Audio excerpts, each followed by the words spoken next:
Good afternoon, everyone. House Democrats are going to continue to focus on the things that matter to the American people. We're going to protect Social Security, protect Medicare, protect Medicaid, protect our public schools, protect veterans, and protect nutritional assistance for children, everyday Americans, and families. House Republicans and the Trump administration are trying to take a chainsaw to everything that matters to the American people, like ending Social Security and Medicaid as we know it. Seniors on Social Security receive an average of $65 per month. They rely on Social Security and earned benefit to put food on the table, clothing on their back, and to make sure that they can pay their rent or pay their mortgage. It's extraordinary to us that Donald Trump, the administration, and Republicans are trying to detonate Social Security in real time, including by dismantling the Social Security Administration, which will impact the ability of older Americans to receive benefits. The Republicans believe that Social Security is a Ponzi scheme. Project 2025 is the Ponzi scheme. Republicans are defrauding the American people. Last year, Republicans promised that they would drive down the high cost of living and ignored Project 2025, lied to the American people as if it didn't exist. This year, Donald Trump, the administration, and Republicans in the Congress have done nothing to drive down the high cost of living. Costs aren't going down, they are going up. Inflation is going up.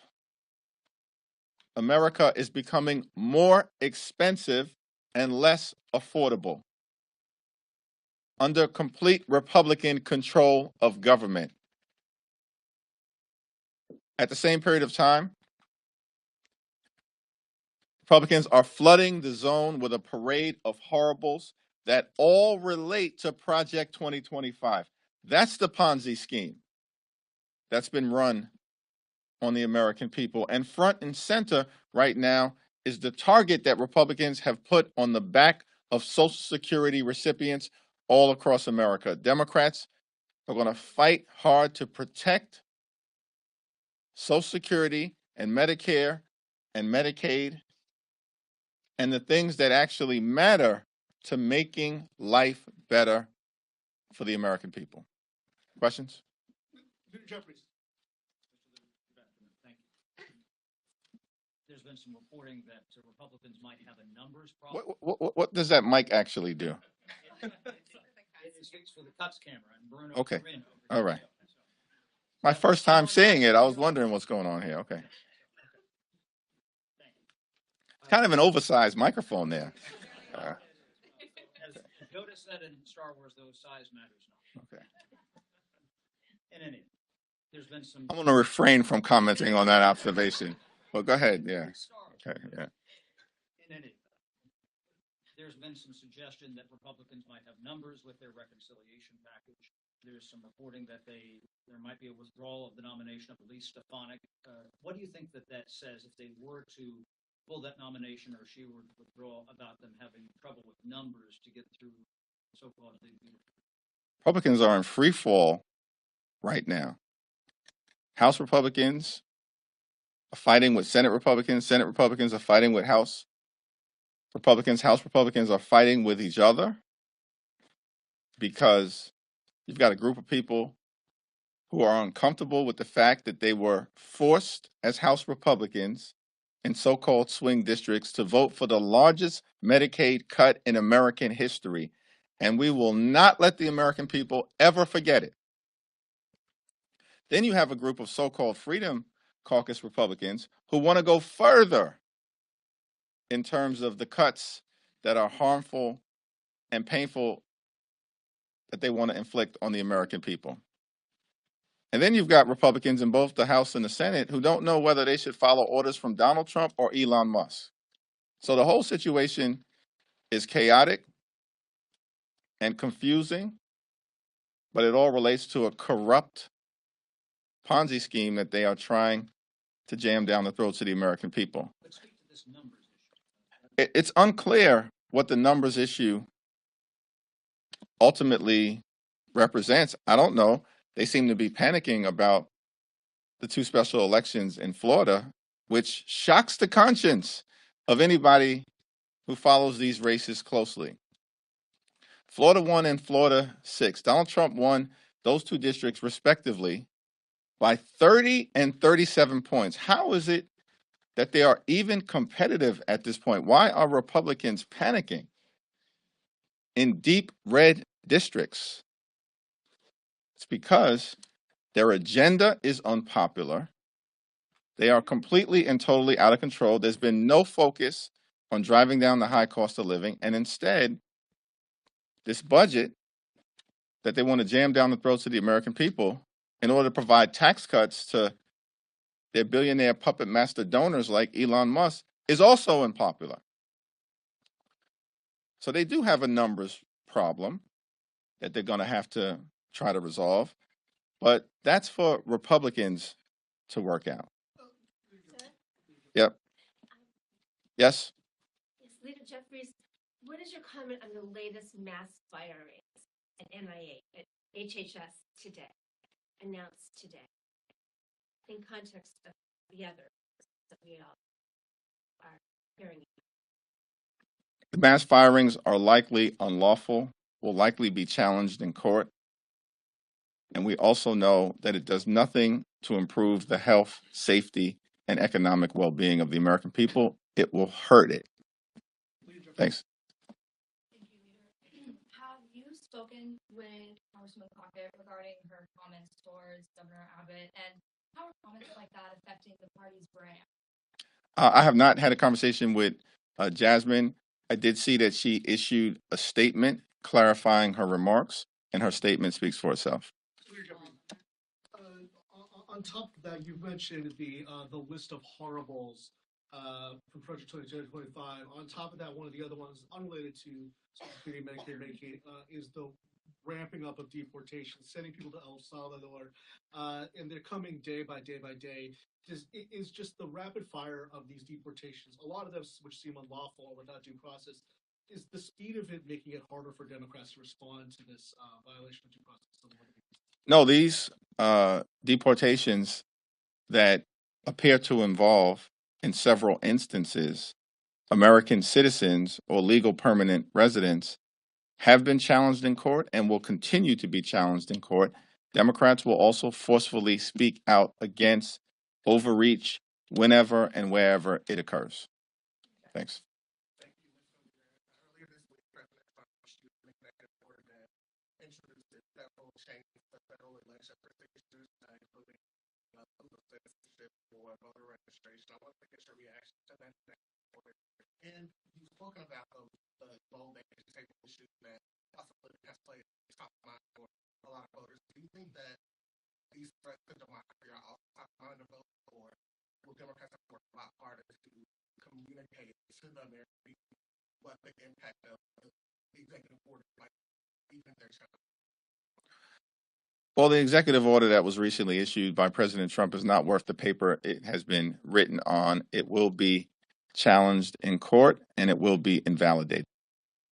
Do you think that the American people, because it's going to be challenged in court, that it's not worth Democrats putting forward a forceful message about the fact that Republicans have claimed that federal elections should be left to state and local municipalities, that now these executive overreach that you think the American people should be aware of? Republicans have zero credibility on the issue of protecting democracy and as it relates to the integrity of our election.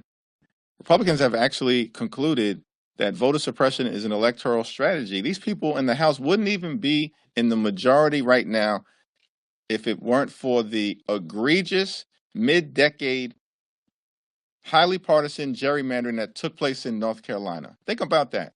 They would not even be in the majority right now, but then they're running around the country claiming to have a mandate. Give me a break. There were a number of town halls last week where Democrats heard from constituents who were angry that the party isn't doing more to stand up against Trump. AOC said at one of her rallies that she thinks you guys need leaders for fighting our Democratic Party. Do you think the party could be doing more to fight against Trump and MAGA?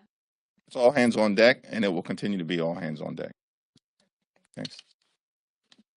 Yep. Sir. Just wanted to ask about have you spoken to Leader Johnson about what Johnson is for when necessary for? And are you concerned about conservative opposition potentially derailing the bill? Andy Harris saying earlier today that there are requirements for the district. I don't know if that's something that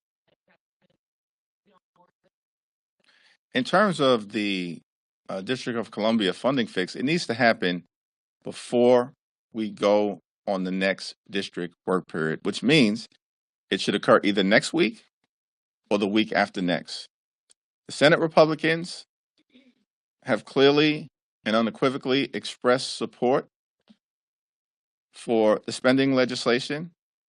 Senate Democrats, House Democrats, apparently even Donald Trump himself has expressed support for the need to correct this egregious error that was in the House Republican highly partisan spending bill.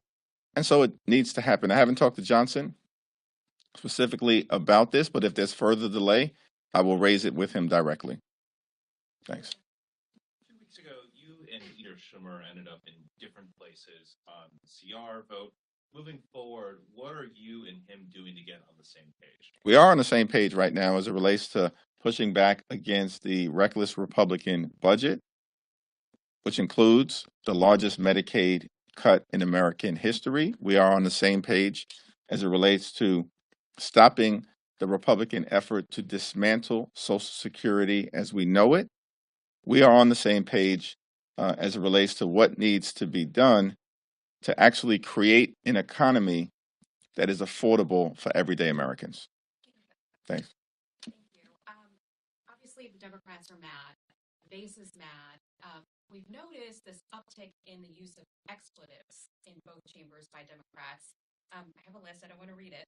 Am I on that list? No, you're not actually. Okay. You're a gentleman. You haven't used a curse word that I've heard of yet. Do you think this is the best tactic and the smartest way to connect with voters? Is this something that you think works right now? Voters are angry all across the country for good reason. We are witnessing in real time an unprecedented assault by Republicans on the economy, an unprecedented assault on Social Security, Medicare, and Medicaid, an unprecedented assault on the American way of life, an unprecedented assault on veterans, thousands of whom have been fired without justification by the Trump administration, and an unprecedented assault on American democracy. People are upset, people are concerned, anxious, frightened, scared, and all of the above. And so you see Democratic members across the country channeling those feelings in a variety of different ways.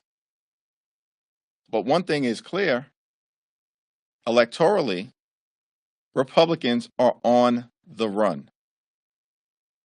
They're on the run. We saw it in Iowa in January. We saw it in New York in February. We just saw it in Pennsylvania yesterday, in places where Republicans should not simply be winning, but winning easily.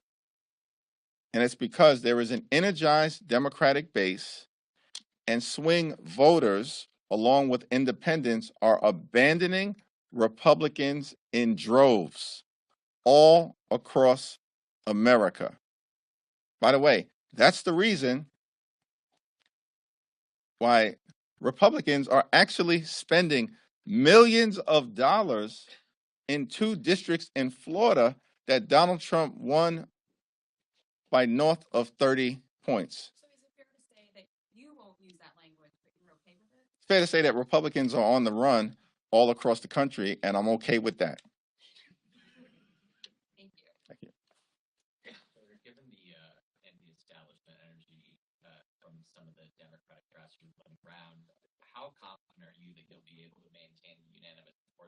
enjoyed from your caucus when it comes to the 2027 speaker election, particularly from some of the new members that may.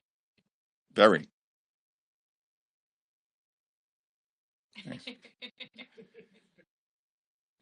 Had unanimous support now, what, 20 different times across 2 different Congresses? Kind of speaks for itself. Thanks. Thank you, Leader. In recent days, we've seen a number of students, international students here on visas, get detained at Columbia, Tufts, and today the University of Alabama. Do Democrats have any advice for these students on things they can do to protect themselves from these detainments, and what specific actions do Democrats plan to take to combat these recent actions? We are carefully working with a variety of different advocacy organizations, as well as our allies in the legal community, and where appropriate, Democratic attorney generals, to make sure that we are forcefully pushing back against any violation of the law, including where students on visas and legal permanent residents, as was the case in New York, are being illegally targeted by the Trump administration. Thank you, Leader. Can you describe your relationship right now with Leader Schumer, and are you two good? Yes.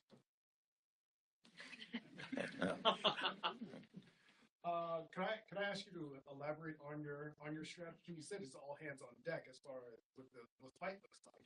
When can we start to expect to see some evidence of this fight, and whether or not Democrats can land a punch on Republicans? What evidence are you looking for exactly? Should we win elections?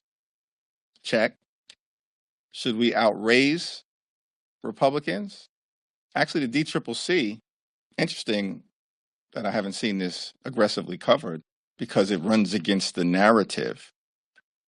But the DCCC had its best off-year January ever and outraised House Republicans by $4 million. Wait a second. They're in the majority. They've got access to all of this deep-pocketed money. But the DCCC had its best off-year January ever in history. And then what happened in February? We outraised the Republicans again. They're in the majority. We outraised the House Republicans. And by the way, outraised the Senate Republicans as well, which almost never happens. And then in special election after special election after special election, Democrats are winning. Winning. We're talking quantifiable facts, numbers, fundraising, elections, and Donald Trump's public approval ratings are plummeting. He's supposed to be in his honeymoon period right now. One of the reasons why Republicans are probably panicking in terms of whether they ultimately will be able to produce the votes to jam a reckless budget down the throats of the American people is that the so-called swing seat Republicans get nervous when they see these special election results and see Donald Trump's poll numbers collapsing, while at the same time, in every single one of these races, independents are breaking for Democrats, and the Democratic base is turning out. Wait, the Democratic base is turning out? In Iowa, in New York, in Minnesota, in Delaware, most recently in Pennsylvania? That seems to run counter to the narrative that some in this town continue to try to put forward. But we're in the facts business, not the perception business. Can I just follow up there? Sure. It's not just a narrative. I mean, that's what we're hearing at town hall. It's like constituents want to see the fight. Correct. The journalists want to see the fight. So if you're answering the question to constituents, when will they see the fight? Is it just looking at special elections? No, I think, well, so, yeah, well, but I think what has been clear and what you see, and first of all, we're having town hall meetings. Republicans aren't even having town hall meetings. They are afraid to have town hall meetings. We're in these streets regularly, whether that's in Brooklyn, in the Midwest, in the Deep South, in California. So we interact with constituents all the time. I interact with constituents all the time. And we'll continue to talk about the things that are being done in Congress to push back against Republicans, our strong opposition to the reckless Republican spending bill. That was a fight. We were on one side of that fight. Republicans were on the other side of that fight. It was a legislative fight. Our uniform opposition to the reckless Republican budget, every single House Democrat voted against it. Every single Senate Democrat voted against it. That was a legislative fight. We were on the side of the American people, and Republicans were on the side of their deep-pocketed donors and special interests. We're in the middle of a fight right now as it relates to Pete Hegseth. He needs to resign or be fired by Donald Trump. We've made that clear across the caucus. And Democrats, I think, showed fight in the Senate hearing on Tuesday and in the House hearing on Wednesday. Our veterans have stood up to push back against this stunning national security breach. That's a fight that we're in right now. Are we on the sidelines? Have we been silent about this scandal? Have we? Okay, so that's a fight. These fights are ongoing. We're pushing back against their efforts to dismantle the Department of Education. Johanna Hayes and others, they're leading that fight. Joe Neguse and Jamie Raskin and others who are leading the litigation working group effort have been involved in the fights that are taking place in court case after court case after court case where the American people are actually winning in court and Donald Trump is losing. That's a fight. So, yeah, special elections are one indication of it. It's an important indication because is the Democratic base energized or demoralized as it relates to turning out? Y'all can answer the question based on what you are seeing. Is the Democratic base energized or demoralized as it relates to supporting the Democratic Congressional Campaign Committee? The data speaks for itself. Those are data points. But the most important thing is that the substantive fight has been underway from the very beginning, and it will continue with the relentless energy and righteous indignation that the moment deserves. Thank you, everyone. Thank you. Yankees predictions this year? Are they in the fight? Too soon, too soon. Have a good weekend.